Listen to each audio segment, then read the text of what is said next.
বাংলাদেশি নাগরিক তৃণমূল নেত্রী তথা প্রাক্তন প্রধানকে বাংলাদেশে ফেরত পাঠানোর দাবি তুলল বিজেপি। কে এই নেত্রী? ইতিমধ্যে রাজ্যে তোলপাড় ফেলে দেওয়া সেই নেত্রীর নাম লাভলি খাতুন, যিনি তৃণমূল প্রধান ছিলেন কিছুদিন আগেও।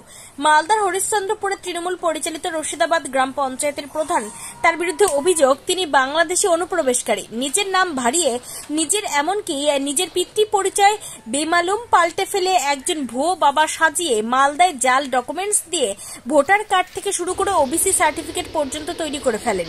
ইতিমধ্যে তার সেই সার্টিফিকেট বাতিল হয়েছে, প্রশাসন তাকে প্রধান পদ থেকে অপসারিত করেছে। আর এবার বিজেপির দাবি বাংলাদেশি অনুপ্রবেশকারী এই নেত্রীকে বাংলাদেশে পুশব্যাক করাতে হবে। আর এই নিয়ে নতুন করে মালদা জেলা জুড়ে তীব্র চাঞ্চল্য শুরু হয়েছে। চরম অস্বস্তিতে তৃণমূল, যেহেতু স্বয়ং মুখ্যমন্ত্রী অনুপ্রবেশকারী ও জঙ্গিদের নিয়ে সতর্ক করেছেন।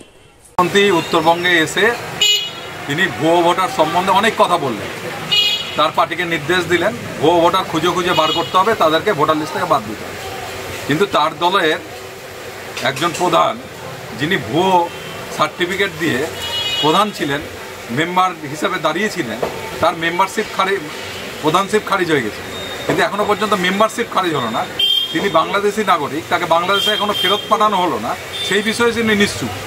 আমরা দেখলাম লাভলি খাতুন, রশিদাবাদের প্রধান, তিনি ভুয়ো সার্টিফিকেট দিয়ে তিনি ওবিসি সার্টিফিকেট বার করে প্রধান হয়েছিলেন, ভোটে জিতেছিলেন এবং তিনি প্রমাণ হয়ে গেছে তিনি বাংলাদেশি। কিন্তু তারপরেও প্রশাসন মালদা জেলা তাকে তার মেম্বারশিপ থেকে খারিজ করছে না, তাকে বাংলাদেশি হিসাবে তাকে যে পুশব্যাক করে দেওয়ার কথা সেটাও করছেন। আমরা দেখতে পাচ্ছি মুখ্যমন্ত্রী তার মতো কথা বলছেন, প্রশাসন চুপচাপ আছে তৃণমূলের কথায়।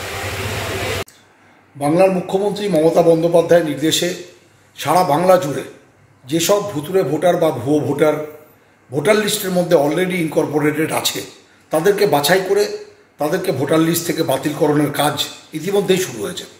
আপনারা দেখেছেন জননেত্রী মমতা বন্দ্যোপাধ্যায় দলের নেত্রী হিসাবেও সমস্ত বুথ স্তর থেকে জেলা স্তর এবং রাজ্য স্তরের নেতৃত্বকে নির্দেশ দিয়েছেন প্রত্যেকটা বুথে পরিষ্কার পরিচ্ছন্ন পরিশুদ্ধ ভোটার লিস্ট যেন মানুষের হাতে তুলে দেওয়া হয়। সেই কাজ সারা বাংলা জুড়ে শুরু হয়েছে। আপনারা এটাও লক্ষ্য করে দেখেছেন যে বিভিন্ন সরকারি আধিকারিকরাও এই মর্মে সমস্ত বুথ স্তরে কাজ ইতিমধ্যেই শুরু করেছেন।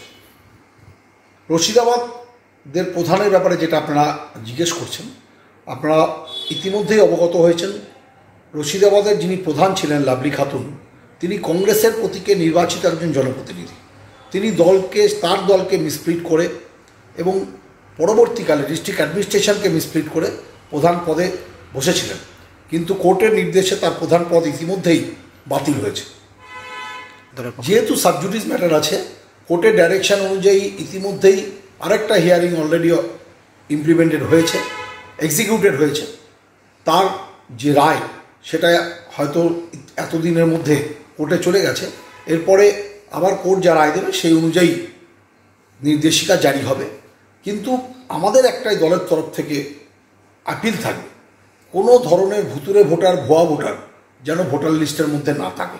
সমস্ত ভোটার লিস্টকে একজন তৃণমূল কংগ্রেসের প্রত্যেকটি বুথের কর্মীর কাজ পরিশুদ্ধ পরিচ্ছন্ন ভোটার লিস্ট মানুষের হাতে তুলে দেওয়া।